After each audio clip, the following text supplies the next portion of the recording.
அவன் மறிக்க போகிறான்.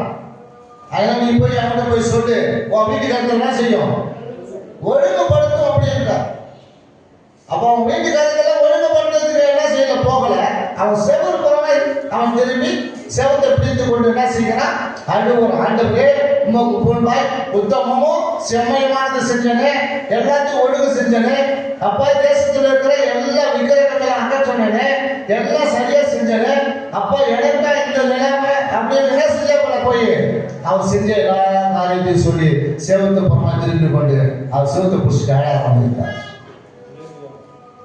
ஆண்டுடைய காரணம் செஞ்சது திரும்பியும் அதே முட்டை தொட்டு இறங்கி வரத்துக்குள்ள என்ன செய்யறாரு, ஆண்டவர் ஏசாயா தீர்க்கதரிசிக்கு போய் சொல்றார், அப்பா நீ போய் அவன்கிட்ட சொல்லு, நான் அவனுக்கு 15 வருஷம் நான் கூட்டிட்டு கொடுக்க போகிறேன், அவன் 3 நாள்ல ஆலயத்துக்கு போவான், அவன் மதிப்பது இல்லை என்று சொல்லு அப்படின்னு சொன்னான்.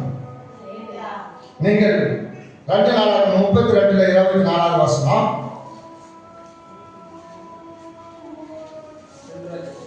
2 நாளாகமம் 32:24.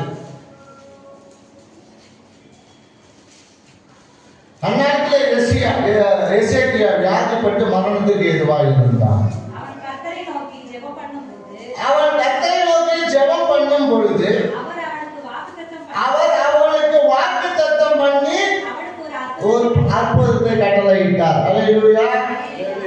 எசேக்கியா என்ன செஞ்சாரு, ஆண்டவர் ஒரு வாக்குத்தத்தம் பண்ணினார், அவனுக்கு ஒரு அற்புதம் செய்தார்.